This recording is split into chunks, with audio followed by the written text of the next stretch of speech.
Mayong adlaw higala nini nga episode atong hatagan og pagtagad kining gipadala dinhi nga request o pangutana ni Brother Roland Lumas.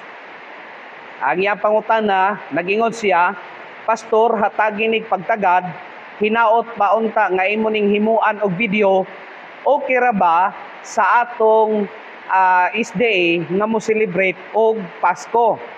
So mao na ang iyahang pangutana higala. So hatagan nato na og komentaryo o reaction og tubag niining episode pinaagi sa pagbasa sa mga sinulat sa Espiritu Tagna og maingon usab sa uban nato nga mga kanang gikatambag nga ngadto sa ato nga mga pangulo. So though kining akong pag-record karon niini nga video, human namang gyud ang Christmas. Milabay namang gyud ang Pitsa 25 niini nga bulan. Apan bot nako ning hatagan og pagtagad tungod kay gipaabot man ni dinhi higala. So karon ato nga hunahunaon nga ang atong Ginoo natawag gyud higala. Dili man gyud nato na malalis nga ang atong Ginoo natawag gyud, pero wala gyud maghisgot ang Biblia kung unsang pitsaha, unsang bulana nataw ang atong Ginoo. Apan ang gihisgutan sa Biblia nga ang atong Ginoo nataw gayud, nagpakatao, nataw siya pinaagi sa usa ka birhen nga mao si Maria. Unya pagkahuman ni ana nagpakamatay siya, nakiguban siya sa mga tao kaniadto, kauban siya mga apostoles, daghan siya mga milagro nga gihimo. Nya namatay siya tungod og alang sa ato nga kaluwasan higala. Nagpakamatay siya dito sa Kalbaryo sa cross. Apan ang pangutana manggod dinhi kung unsang pitsaha nataw ang atong Ginoo. Actually, wala tay mabasa sa Biblia kung unsa nga pitsa. Bisan sa history, wala tay mabasa kung unsa nga pitsa, unsa bulana nataw ang atong Ginoo. Ngani bisan sa tuig higala, ang mga historian wala pud sila nagkahiusa. Kay dunay ubang historian moingon nga 5 BC, napoy ubang historian moingon nga 4 BC nataw ang atong Ginoo. So, ang Biblia silent niya na higala. Apan ang ato dinhi, ato lang nga kuploon kung unsa ang angayan nato nga pagahimuon, no? So, igo lang kung mubasa unya mupasantok niini higala sa ato nga pagabasahon, kamuna ang mutimbang-timbang niini higala, no? Wala man ta giingnan nga mo celebrate, wa pud ta mo giingnan nga dili mo celebrate. Ang ato lang nagdepende sa ato nga conviction. Kay ngano man tanawa, ingon si Pastor Ted Wilson, ang ato nga president sa General Conference, nag-ingon siya, as a church, we don't have an official statement or position about celebrating Christmas. So ingon siya, wala kuno kitay as a church as a whole, wala kitay official statement or position in terms sa Christmas celebration higala. Then ingon siya, leaving it instead to the individual. Nagdepende ra na sa matag usa mo celebrate ba siya or dili. No? Then ingon siya, we must be careful not to allow the subject of Christmas to become a divisive issue among us. Dili unta mahimo nga kanang suhito. Okay, dili mahimo unta nga kana bang suhitos pagkabahin-bahin. Ato nang ampingan nga dili unta mahimong suhitos pagkabahin-bahin ang Christmas higala.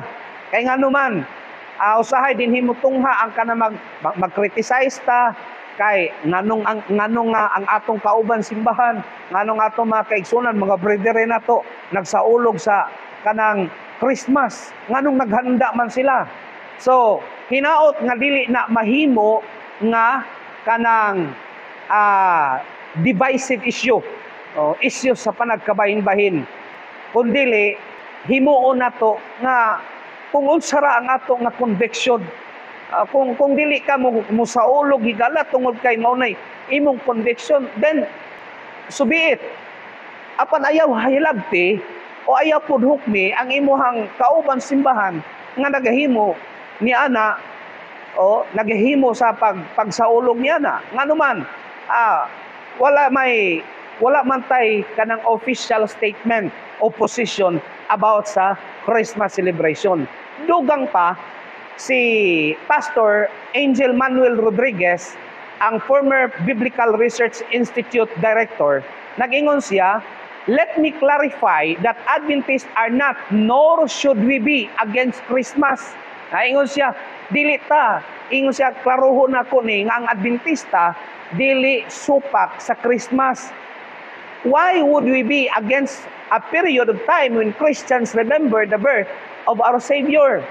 Nganong musupak mataana nga maumana ang panahon nga sa mga Kristohanon ilahang gihinumdum ang pagkatao sa atong Ginoo. However, since this festivity is not ordained by Scripture, we don't consider it to be binding on believers. Pero what ay makita, what ay mabasa sa Biblia, mahitungod sa niya ng pitsaha, December 25, na tao ang Ginoo. No? We recognize only one holy day, the Sabbath, and we keep it holy in obedience to our Creator and Redeemer. So, dugang paingon siya, it is well known that the term Christmas is derived from the Old English word Christmasy, which means Christmas. The term originated during the Middle Ages from the practice of having a midnight mass on the eve of December 25 to celebrate the birth of Christ. So, kining word nga Christmas, gikan kini sa Old English nga Christmasy or Christ Mass. Panahon ni sa Middle Ages, mga kahigalaan. Now, we should acknowledge two facts. Ingon siya.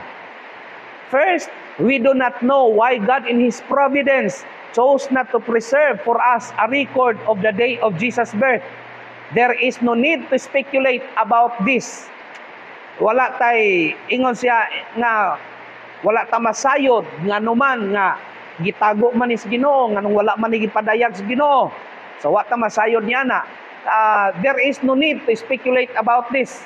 Then, ingon siya, ikaduha, the fact is that the Christian world celebrates the birth of Jesus on December 25. We cannot change this and there is no reason to try to change it. Ang Christian world nag-celebrate sa Christmas December 25. Di ta makausab ana.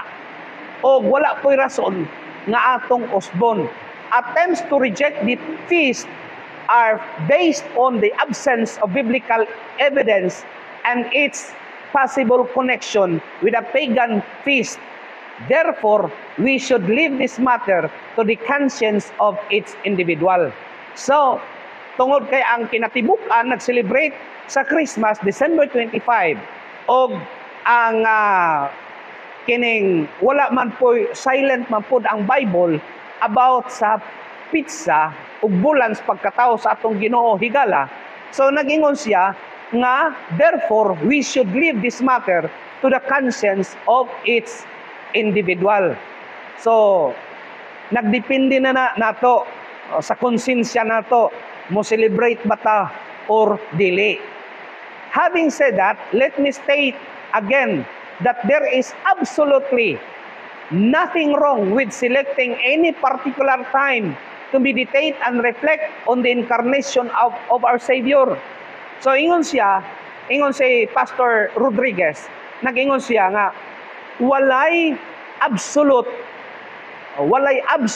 nga sayop niya ng pagpili sa particular nga panahon nga diin mamalandong kita o niya mag-reflect kita sa pagkatao sa atong manluwas. Ngani, nag-ingon siya, I would suggest that during Christmas, we could spend time thinking about the mystery of the incarnation. Iyahang gi-suggest nga panahon sa Christmas, himuon na to ang pagpamalandong sa pagkatao sa atong Ginoo. maghimo ta og i-reflect nato ang kaning pagkatao sa atong Ginoo. So, ana nga time, pwede ka mag-worship, no? Nagsaulog ka pero pwede ka maghimo og pag-worship. Then part na sa imong pagsaulog ngano man tungod kay imong gisaulog ang pagkatao sa Ginoo, do dili na siya mao, dili siya December 25. Pero nag-ingon siya wala may sayop sa kung asa ang atong pilion nga diha nato pilion nga kita magahimo sa pag celebrar sa adlaw nga tawhan sa atong Ginoo. Kay nagpabilin man nga silent ang Bible ni ana. Then nag-ingon siya, it is a mystery in that it testifies to the fact that the Son of God became flesh. The Creator became a creature in order to save us from the power of sin and death. Then dugang ingon siya, Christmas provides an excellent opportunity to remind the human race that the child born in Bethlehem is coming soon. Ingon pa ni Pastor Rodriguez nga ang Pasko or Christmas nagahatag kini kanato og excellent opportunity aron sa pagpahinumdum sa katawhan nga ang natawo nga bata sa dili madugay mubalik siya. Now, mao ni ang iha nga gisulti og ato pong nadungog ang iha nga suggestion higala. Now, ato ta sa Spirit of Prophecy. Unsay gisulti sa Spiritus Tagna about the ining Christmas celebration higala. Now, atong basahon ang libro nga sinulat ni Ellen G. White sa libro nga The Adventist Home, chapter 77. Imo na makita diha ang tibuok chapter na siya nga naghisgot about sa Christmas. Then, nag-ingon siya, Christmas as a holiday. Christmas is coming is the note that is sounded throughout our world, from east to west and from north to south. With youth, those of mature age, and even the aged, it is a period of general rejoicing, of great gladness. But what is Christmas that it should demand so much attention? So, ingon si Mrs. White nga, ang Christmas, mao kini ang ginasaulog tibuok kalibutan, mabata, mabatanon, matigulang, o halos tanan nagahatag og pagtagad niini nga selebrasyon mga kaigsunan. Then nangutan na siya, apan unsa man ang Christmas, nganong ato man gyud ning hatagan og pagtagad. Now, sa dugang, sa pagpadayon, nag-ingon siya, the 25th of December is supposed to be the day of birth of Jesus Christ, and its observance has become customary and popular. But yet there is no certainty that we are keeping the veritable day of our Savior's birth. History gives us no certain assurance of this. The Bible does not give us the precise time. So, ingon siya nga ang 25, o pitsa 25 sa Disyembre, supposed to be mao ang pagkatao sa atong Ginoo. Pero ang Biblia wala magasulti ni ana. Nagkuan lang kanang panaghap lang na, bana lang na. Mao ni giingon ni Ellen White dinhi mga kahigalaan. So sa pagpadayon, kung inyong makita kanang naka-highlight diha nga yellow, nagaingon sa ubos, but the silence of the scriptures upon this point evidences to us that it is hidden from us for the wisest purposes. Nagpabilin nga hilom ang Biblia mahitungod sa pagsaulog sa Christmas tungod sa kanang gitawag nga maalamon nga katuyuan. So di na ta magsukit-sukit ni ana higala. Apan atong tan-awon sa dugang pa. Mao kini ang panahon, the day not to be ignored. Ingon pa ni Mrs. White, mao ni ang panahon nga mao ni ang adlaw nga dili unta nato sayluan, dili nato likayan. As the 25th of December is observed to commemorate the birth of Christ, as the children have been instructed by precept and example that this was indeed a day of gladness and rejoicing, you will find it a difficult matter to pass over this period without giving it some attention, it can be made to serve a very good purpose. So kini di ay panahon na mao di ay ni ang kanang panahon nga din himuon nato ang buluhaton nga maayo alang sa maayo nga katuyuan. Then nag-ingon siya, the youth should be treated very carefully. They should not be left on Christmas to find their own amusement in vanity and pleasure-seeking, in amusements which will be detrimental to their spirituality. Parents can control this matter by turning the minds and the offerings of their children to God and His cause and the salvation of souls. So, gipahinumduman ta, atol pa sa Espiritu Stagna, gipahinumduman ta, higala, nga ang atong mga kabatanunan, ato sila nga matambagan, no? Nga diin, nianang adlaw, dili unta mahimo nga kining adlaw gamiton sa kanibang katagbawan sa atong kaugalingon, no? Dili unta ni mahimo nga kining adlaw katagbawan pagpalipay sa atong kaugalingon, kundi hinaot himuon nato kini sa paghimaya sa ato nga Ginoo higala. Then sa dugang pa nag-ingon siya, brethren and sisters, while you are devising gifts for one another, I would remind you of our heavenly friend, lest you should be unmindful of his claims. Will he not be pleased if we show that we have not forgotten him? Jesus, the Prince of Life, gave all to bring salvation within our reach. He suffered even unto death, that He might give us eternal life. So, ingon siya nga niining adlaw, no, dili unta nato panahon sa Christmas, dili pud unta nato kalimtan si Ginoong Hesus. Kay nganuman ato pong hatagan og gasa si Ginoong Hesus nga din siya ang atong gisaulugan niya nga pagsaulog siya ang atong pasidunggan, no? Siya ang ato nga gitumong diha sa ato nga pagsaulog. So nag-ingon si Mrs. White nga unta dili pud nato kalimtan ang paghatag og gasa ngadto kaniya. Ay naman tay gihimo, naman tay himo-himoon lagi kunuhay nga mga exchange gifts. So hinaot nga dili unta nato pud kalimtan ang paghatag og gasa ngadto sa ato nga Ginoo higala. Then ang Christmas, ingon pa ni Mrs. White, mauusab kini ang panahon sa kanang pagtahod nato sa Dios. Ingon siya, by the world, the holidays are spent in frivolity and extravagance, gluttony and display. Thousands of dollars will be worse than thrown away upon the coming Christmas and New Year's in needless indulgences. Ingon siya, nga dili lang di ingon nga sa Christmas ra, bisan gani sa New Year, kung ang atong pagsaulog, puro pagpatagbaw sa atong kaugalingon higala, nan walay pulos ang atong celebration.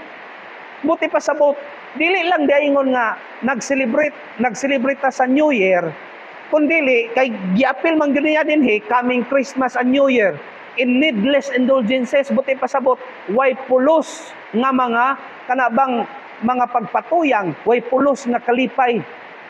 Bisan pag New Year, nagsaulog kas bagong tuig, o niyang imong pagsaulog higala, wala nakapahimaya sa Ginoo, sayop yun na nga pagsaulog. Pero bisan Christmas, ang imong pagsaulog, lahi kay sa pagsaulog sa kalibutan, lahi kay sa pagsaulog sa kadaghanan, nan mahimo ka ng kahimayaan ngadto sa Ginoo. No? Mahimo ng kahimayaan ngadto sa Ginoo. Then, dugang pa, ingon siya, but it is our privilege to depart from the customs and practices of this degenerate age.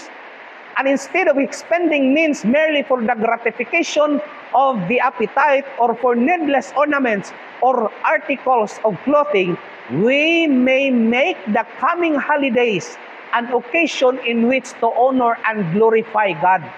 Instead, ingon siya, mao kini ang atong pribilehiyo nga malahi kita sa kostumbre o sa mga practices sa kalibutanon nga nag-usik og linibo nga kwarta ngadto sa kanang pagpatuyang sa kaugalingon.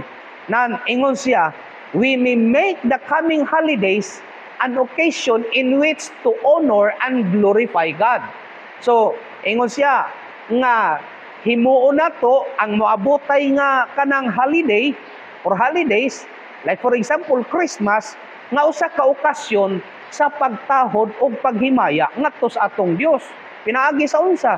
Pinaagi sa paghimo o mga buluhaton nga makapahimaya sa atong Ginoo. Ingon na ang gitambag nga nga klase sa pagsilibrar sa Christmas higala.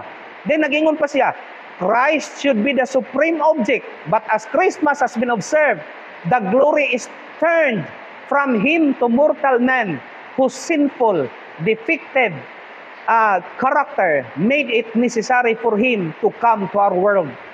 Imbes nga panahon sa Christmas, atong pasidunggan ang Ginoo, nga gisaulugan nato, gipahinungdan nato niya nga pagsaulog, apan wala na hinuon na napahinungod nato ngadto sa atong gipahinungdan nga mao si Ginoong Hesus, kundi ngadto na hinuon sa tao ngano man mag-exchange gift ta, adto naman gyud nakafocus ang atong hunahuna ngadto sa Ginoo, ngadto sa atong isig katawo, muhatag tagasa gift ngadto sa atong isig katawo, kay mag-exchange gift lagi pero wala nato hatagi gasa ang Ginoo, wala ta maghalad ngadto kaniya, wala nato siya halari.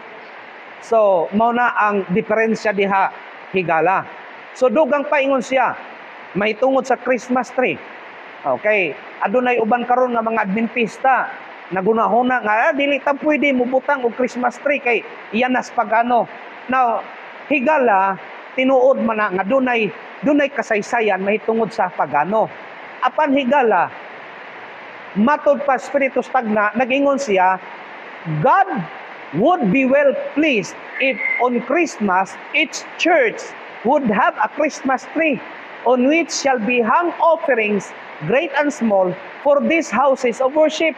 So, unsay gipasabot dinhi, malipay ang Dios kung panahon sa Christmas, ang matag simbahan, magbutang og Christmas tree, nga dito igabitay ang mga halad, madagko ba na o magagmay alang sa kanang panimalay sa pagsimba. Ngani sa dugang nag-ingon pa siya, letters of inquiry have come to us asking, shall we have a Christmas tree? Pwede ba ta magbutang o Christmas tree? Will it not be like the world? Dili ba ta maparihas kalibutan? Unsay tubag ni Ellen White, nag-ingon siya, we answer, you can make it like the world if you have a disposition to do so. Or, you can make it as unlike the world as possible. There is no particular sin in selecting a fragrant evergreen and placing it in our churches, but the sin lies in the motive which prompts to action and the use which is made of the gifts placed upon the tree. So higala, gipasantok dinhi nga walay partikular nga sala ang nga kanang magbutang ta og kanang ingon pa mga gitawag nga evergreen, fragrant evergreen, but pasabot kanang mga gitawag nga mga decoration o Christmas tree, mga bitay-bitay diha, ngani niingon siya nga kanang walay particular nga sala. Ngani nagtambag pud si Ellen White, nag-ingon siya nga Christmas and New Year celebrations can and should be held in behalf of those who are helpless. God is glorified when we give to help those who have large families to support. Buti pasabot higala nga ang pagsaulog sa Christmas o sa New Year, himuon unta nato pud na ngadto sa mga nanginahanglan. Ano man di ay panahon sa Christmas, hala magluto kag daghan diha, maghanda ka. Unya na kay mga nailhan nga mga silingan nimo nga kanang luoy pod, mga tao nga luoy pod, nan imbitara pakan-a sila. Nya to mga tao nga way ikahanda, hala pakan-a. Walay sayop ni anang paghanda nimo panahon sa December 25. Wala po'y sayop o magbutang ka Christmas tree. Ang Espiritu Stagna mo'y nagsulti niya na. Then, nagingon siya, let not the parents take the position that an evergreen placed in the church of the amusement of the Sabbath school scholars is a sin, for it may be made a great blessing. Ingon pa niya nga, hinaot, dili unta ang mga ginikanan, maghimo sa ilang posisyon, nga ang pagbutang o kanang evergreen or kanang lakturo na lang nato pagkasulti Christmas tree, nga igabutang diya sa simbahan, usa ka na kasala. No. Kung dili, ingon pa ganin niya, for it may be made a great blessing. Nga naman, diha ibutang, ibitay ang mga offerings, ang mga halad, higala. Sumaw na ang pagpasantop sa kining Espiritu Stagna, higala. So, bisan gani sa ato nga birthday, kung ang ato nga pagsaulog sa birthday, higala, puro lamang pagpatuyang sa atong kaugalingon, ang nakasentro ang katuhinong celebrant, usa kana ka, kanang gitawag higala nga, dili makahimaya nga tus Ginoo. So, kinahanglan kung basahan ninyo ng akong gi-highlight diha higala, nag-ingon siya, nga, now we see parents taking special pains to present gifts to their children upon their birthdays. They make this an occasion of honoring the child as though honor were due to the human being. Satan has had his own way in these things. He has diverted the minds and the gifts to human beings. Thus the thoughts of the children are turned to themselves as if they were to be made the object of special favor. Nga naman, usahay masantop sa nahuna sa bata nga basta birthday niya, ang niya yung kaugalingon may pasidunggan. No. Hinaot, gitambagan ta dinhi nga bisan pa sa panahon pagsaulog sa birthday, kinahanglan nga dili masentro ngadto sa celebrant ang mao nga ang maong celebration kun dili ngadto sa Ginoo. So natural man gyud nga mohatag tag gift ngadto sa ato nga mga anak, mohatag tag gift ngadto sa atong isig katawo, labi na sa Christmas celebration o pag-celebrate nato sa Christmas. Apan hinumduman nato nga mas labaw nga atong pasidunggan, mas labaw nga atong hatagan og dako nga gasa, mao ang atong Ginoo nga atong gipahinungdan ni anang maong selebrasyon higala. Now, sa dugang pa, niini nga libro, This Day with God, sinulat gihapon ni Mrs. White, nag-ingon siya, the 25th of December has long been commemorated as the day of Jesus' birth, and it is not my purpose to affirm or question the propriety of celebrating this event on this day, but to dwell upon the childhood and life of our Savior. It is my purpose to call the attention of the children to the humble manner in which the Redeemer came to the world. So actually, wala man gyud mo ingon si Ellen White nga December 25 na tao ang atong Ginoo mo nang magsaulog ta, apan ang iyahang gipasantok dinhi nga bisag unsaon mosugot tag sadili na tao man gyud ang atong Ginoo higala.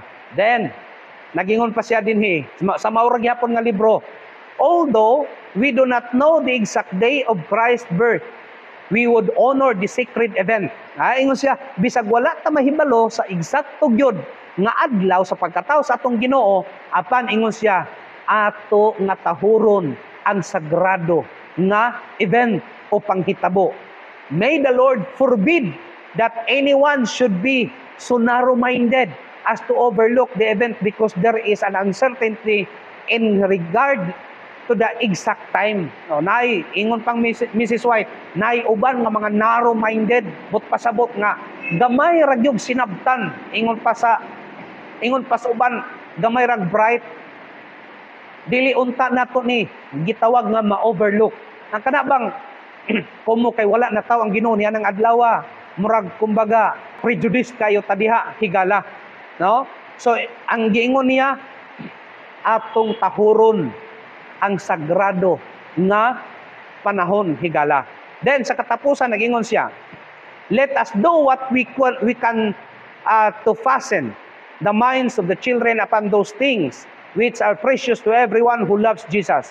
Let us teach them how Jesus came into the world to bring hope, comfort, peace, and happiness to all. Let the hearts of all respond with exceeding joy for the priceless gift of the Son of God. Nagtambag siya, nangatos mga ginikanan, matudluan nato ang atong mga kabataan, nga nahitabo gyud nga natawa ang atong Ginoo. Miabot ang atong Ginoo, og siya mao ang gasa nga kanato tungod sa ato nga kaluwasan. Siya ang dako nga gasa alang kanato higala, alang sa atong paglaom. Busa ato usab pasidunggan ang atong Ginoo pinaagi sa paghatag og gasa ngadto kaniya panahon sa Christmas higala. So hinaot higala nga kining mubo nga presentation o kining mubo nga video nakahatag kini kanato og dugang nga katin-awan. Actually daghan man ang nagahimo og video mahitungod sa pagpasantop sa view sa Adventist about sa Christmas celebration higala. Hinaot nga usa kini nga makahatag kanato og dugang nga katin-awan sa ato nga pagkinabuhi ingon nga mga Kristohanon o nagapaabot sa ikaduhang pag-anhi sa atong Ginoo higala. So higala, hinaot nga ang Dios magpanalangin kanimo. Merry Christmas, Advance Happy New Year. God bless.